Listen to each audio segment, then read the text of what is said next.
Muito bem, muito bem. Vamos estar adentrando a palavra do nosso Deus, que se encontra lá em Atos dos Apóstolos. Aqui nós temos aqui uma visão, né, uma explicação, uma explanação de como é importante a oração. Eu me lembro que nós começamos a orar já tem um bocado de ano, já vai para 5 anos, mais de 5 anos, 5 anos mais ou menos, que a gente tem orado, né, em favor do Brasil, do presidente. Antes do presidente ser eleito, nós já estávamos orando pela vida dele, né? O Senhor já tinha nos falado, não só a mim. Naquela época Deus havia falado com todo mundo ao mesmo tempo, e depois continuou falando, e aí nós fomos ver como as pessoas se despertaram em simultâneo, né, a orar pelo Brasil. Líderes, igrejas, pessoas, independentes, grupos, né, todos em todo o Brasil e até pelo mundo, orando pelo Brasil e orando pelo presidente da República. E deu no que deu, né? O Senhor está nos mostrando como Ele é fiel para aquele que o busca, ou com aquele que o busca, para com aquele e com aquela que tem se consagrado. Então se consagre, meu irmão, se consagre. Sábado agora nós estaremos em jejum, o sábado mesmo, tá? Nós começaremos o nosso jejum ao pôr do sol da sexta-feira, né? E vamos terminar o nosso jejum ao pôr do sol do sábado, ok? Vamos nos abster de alimento, somente água, ok? A cada 3 horas, né? Então estaremos fazendo um jejum somente com água a cada 3 horas, né? Começa no pôr do sol de sexta-feira e termina no pôr do sol do sábado. Será o nosso sabate, né? Onde nós estaremos jejuando pela igreja brasileira. Estarei jejuando. Esse jejum será pela igreja brasileira, enfim, pelo Brasil de uma forma geral, pelo presidente da República. Vamos estar nos consagrando, né? E começamos a orar. E aí nós temos visto a mão poderosa de Deus sobre a nossa nação. Amém? Então eu quero convidar você que pode, tá? Se você não pode, tem pessoas que não podem jejuar. Se você não pode, não faça. Ou se você não pode fazer um jejum tão esticado assim, não faça, ok? Não faça, ou faça menor, porque eu tenho certeza que o Criador, Ele recebe da mesma maneira. Se você pode fazer apenas 6 horas ou 2 horas, enfim, né? Faça do jeito que você puder, mas faça, ok? Abra mão, né, de qualquer coisa que seja prazer para você, porque o jejum é exatamente isso, é nós abrirmos mão daquilo que nos dá prazer. Amém? Nós estamos matando a nossa carne, né? Dessa forma nós estamos nos achegando ao Espírito. Amém? Bom, e aí nós estamos falando aqui sobre a importância da oração. Amém? Vamos lá.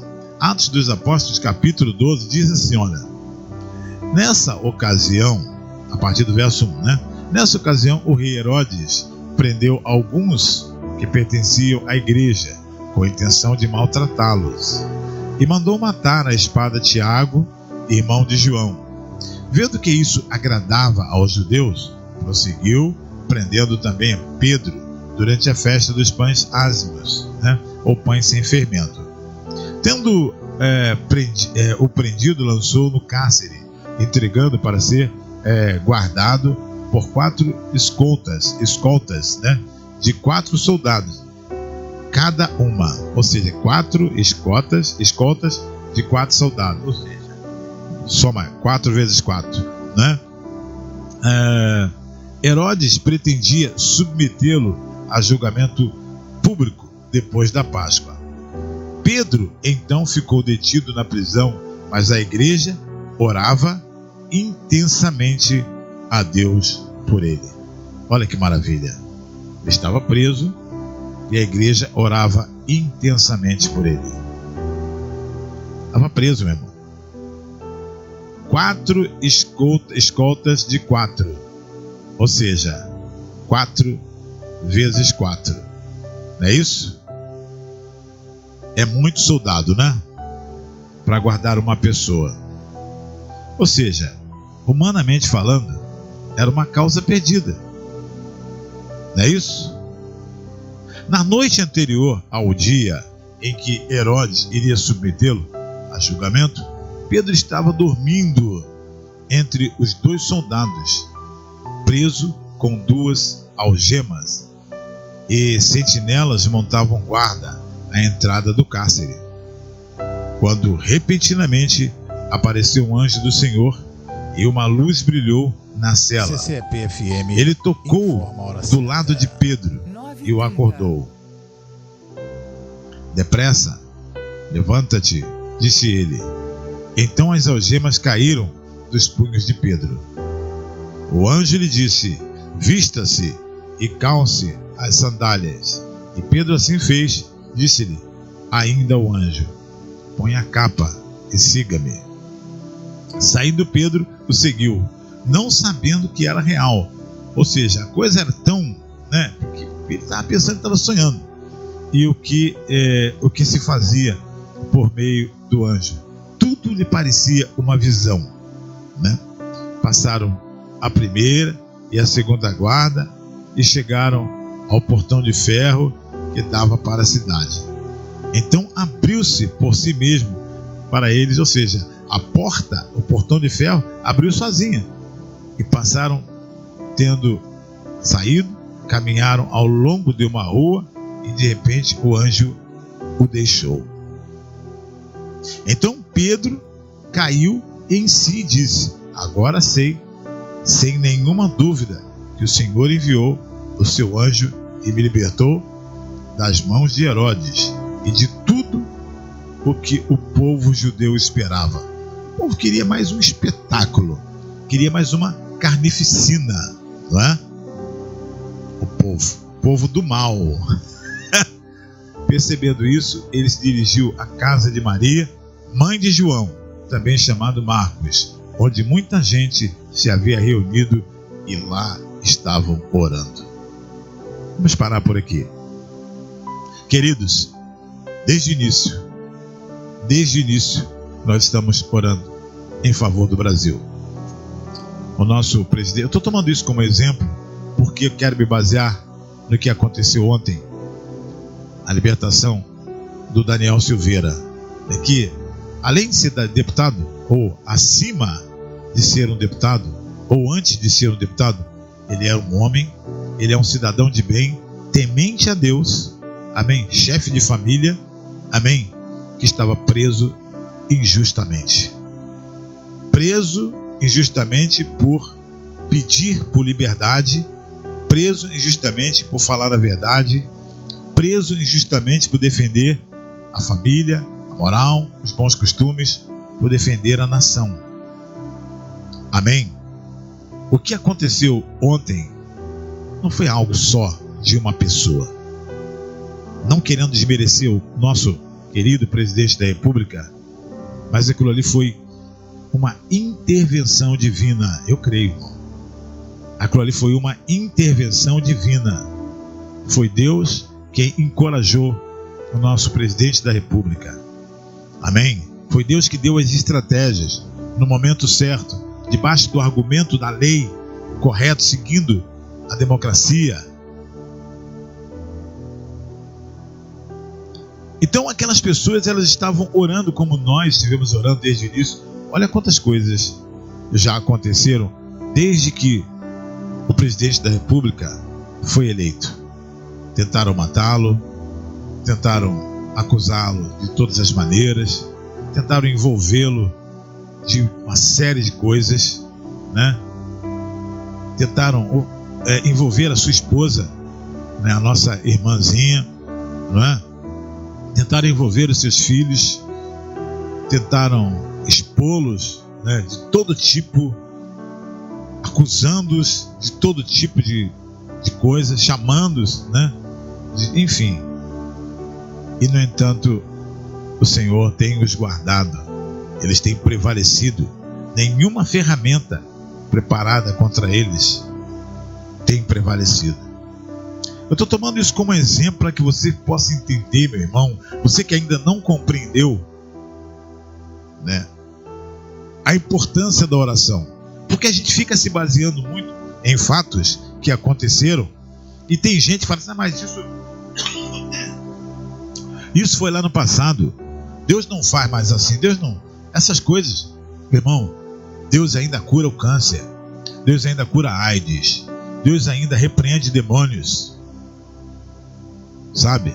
Deus ainda liberta, Deus ainda transforma, Deus ainda pega aquele que está lá no monturo desprestigiado, desconhecido, e transforma num rei. O menor daquela casa, Deus transforma num juiz, num governador.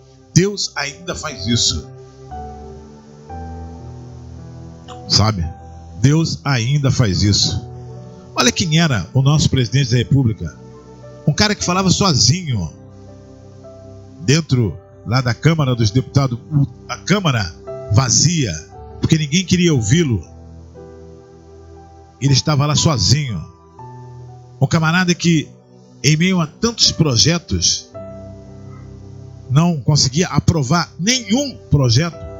Não é porque era um projeto ruim, mas porque sempre lutou a favor da família, da moral e dos bons costumes. Era desprezado pelos seus pares, pela grande maioria. Era chamado de louco. Lembra do doutor Enéas? Que nós, eu digo nós porque eu também, eu fui pela cabeça, né? Fui por aquilo que a mídia falava, né? Porque a mídia faz assim, escarneciam. Hoje em dia eu reconheço que um dos homens mais inteligentes, não é do Brasil, mas um dos homens mais inteligentes do mundo, cientista, né, pesquisador, um homem formado, perdi a conta de quantas faculdades aquele homem era formado, um inventor, um grande homem, super inteligente, né? E nós escarnecíamos dele e chamávamos de louco, porque assim a mídia o taxou, por causa da sua maneira de falar, aquele jeitão dele de falar, né? A mídia o taxou de louco, né? E nós embarcávamos naquela história. Vem, né, o Bolsonaro e as pessoas começam a taxar, ou melhor, a mídia, né? A mídia convencional, os corruptos, aquelas pessoas que vivem de propina, de lei Rouanet, né, da mamação nas tetas do governo, começaram a querer ridicularizá-lo, né, a escarnecer, expô-lo ao escárnio, né? Mas felizmente o povo já havia acordado, o povo já havia despertado, o povo já estava em oração há muito tempo. Aí eu te pergunto, tem o corpo fechado? Não, é Deus que guarda. É sorte? Não, é Deus que guarda. É poderoso? Não, é Deus que fortalece, é Deus que direciona, é Deus que está no controle. Lembra do que eu falei ontem? Deus está no controle de todas as coisas. Assim que saiu o veredito contra o deputado, né? Assim que saiu a sentença, que foi condenado, eu disse, Deus está no controle. Aqui no rádio eu falei, Deus está no controle. Esperem e vocês verão o que vai acontecer. E aconteceu rápido. Logo na parte da tarde tivemos aí a grata notícia, né, de que o presidente da República havia dado este indulto, né, na verdade, concedido esta graça, que é um pouco diferente do indulto, ao deputado. Ou seja, Deus ouve a nossa oração. Pedro já estava condenado ali. A sentença já estava dada. Todo mundo sabia o que iria acontecer. Ele mesmo já sabia o que ia acontecer. Ele seria exposto como um espetáculo. As pessoas estariam vendo ali e aplaudindo, como no dia que o presidente da República levou aquela facada, né? Algumas pessoas aplaudiam, desejavam a sua morte, né? Algumas pessoas aplaudiam, enquanto muitos choravam e lamentavam, apreensivos, né, pelo acontecido. Tinha uns que riam, aplaudiam, comemoravam, né, a morte de um justo que não morreu, mas como milagre, né, Deus o salvou e não permitiu que ele morresse. Não antes de completar a sua missão. Não antes de completar a sua missão. Assim também Pedro, é claro que um dia Pedro também morreu de uma morte terrível, mas não antes de completar a missão que Deus havia colocado nas mãos dele. E aí, o povo estava orando ali, né? Estamos fazendo aqui essa comparação com os fatos acontecidos aqui no nosso país atualmente, né? Comparando aqui com Atos dos Apóstolos, capítulo 12, né? Mas o povo estava orando ali na casa de Maria e de repente o anjo vai lá e o liberta. Nota que eles estavam pedindo, interessante, se você continuar a leitura, você vai ver que eles estavam orando, mas quando o homem chega naquele local ali, eles nem acreditam que era ele. Não é? Vamos continuar aqui a leitura aqui, dá tempo de continuar aqui, né? Então Pedro caiu em si e disse: agora sei, sem nenhuma dúvida, que o Senhor enviou o seu anjo e me libertou das mãos de Herodes e tudo que o povo judeu esperava. Ou seja, aquelas pessoas do mal ali esperavam ver um espetáculo, queriam ver sangue, não é? E o anjo vai lá e dá o livramento. Percebendo isso, ele se dirigiu à casa de Maria, mãe de João, também chamado de Marcos, onde muita gente se havia reunido e estavam orando. Agora, interessante, Pedro bateu a porta do alpendre e uma serva chamada Rode veio atender. Ao reconhecer a voz de Pedro, tomada de alegria, ela correu de volta sem abrir a porta. Ela nem abriu a porta. Ela escutou a voz de Pedro e correu. Exclamou: Pedro está à porta. Eles, porém, lhe disseram: você está fora de si? Insistindo ela em afirmar que era Pedro, disseram: deve ser o anjo dele. Ou seja, eles estavam orando ali, mas nem eles mesmos acreditavam no milagre. Porque se eles estivessem acreditando no milagre, eles diziam: glória, glória seja dada ao nosso Deus, que enviou o seu anjo e foi lá e libertou a Pedro. No entanto, eles não acreditaram, mas Pedro continuou batendo ali, né? E quando abriram a porta e o viram, ficaram perplexos. Oravam, mas não tinham. Era uma coisa assim meio que automática, né? Oravam, mas não tinham a fé, a certeza de que ele sairia. Você está me entendendo, irmão? Como nós oramos aqui. Olhamos para uma situação e vemos que quase que irremediável. Nossa, olha, o Supremo Tribunal bateu o martelo. Quem nós esperávamos? Para você ver como Deus é. Presta bem atenção. Como o nosso Deus é tremendo. Vocês lembram daquela passagem lá de Gideão? Quando Deus vai orientando Gideão a ir peneirando lá, né? Olha, faz isso. E ficou lá com aquele pouco. De 32 mil ficou só com 300, não é isso? Então, o que acontece? E aí o que Deus fala depois para Gideão?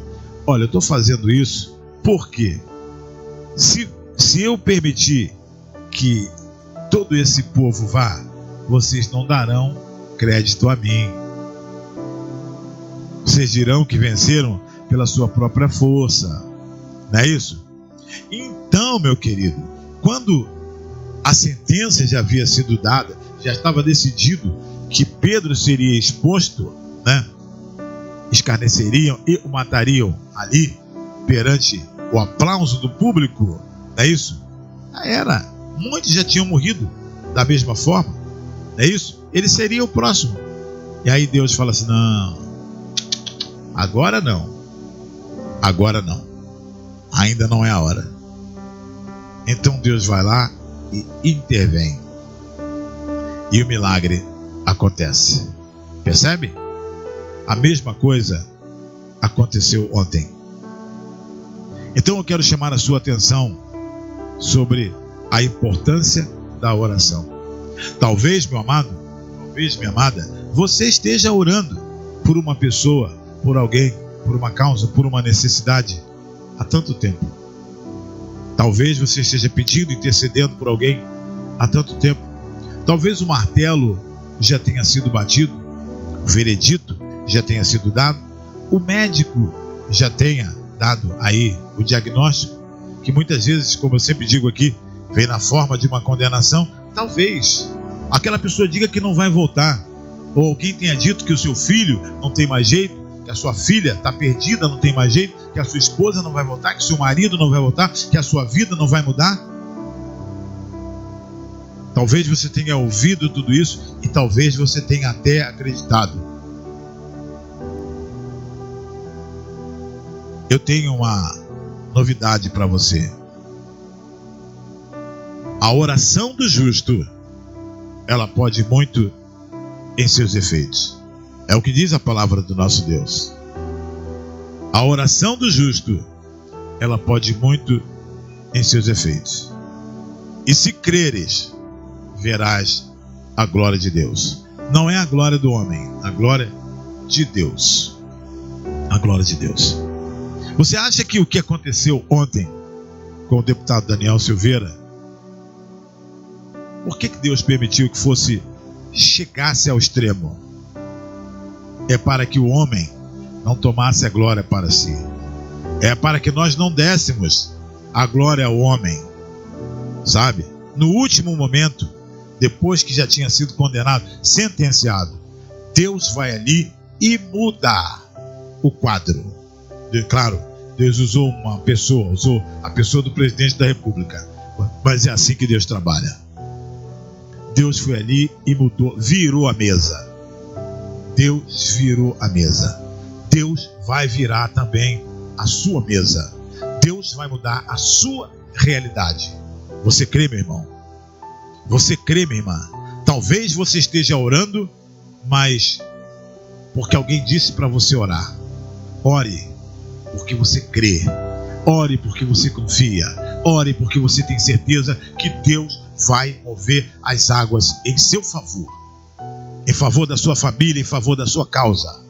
Ore porque você crê que até o último momento o Senhor, Ele pode mudar o estado desta situação. Ore e confie. As pessoas estavam ali perseverando em oração. Mas interessante é que a bênção chegou, a resposta veio, e eles não queriam nem acreditar. É assim mesmo que acontece. A gente está orando, né? Mas a gente nem sabe. Quantas orações eu já fiz e Deus na hora nem falou nada. E eu ousei, né, proliferar palavras de fé. E depois de um tempo, eu vi a bênção. Eu vi a glória de Deus sendo manifesta. Ah, meu Pai, eu quero ver isso de novo. Eu quero continuar vendo isso de novo. Meu querido, meu amado irmão, receba esta palavra e tome isso para a sua vida. Nada está perdido. A última palavra, ela procede sempre da boca de Deus. Amém? Que Deus te abençoe, que você seja renovado nesta manhã, e que esta palavra, de fato, venha surtir o efeito na sua vida. Forte abraço, Deus te abençoe. Tchau.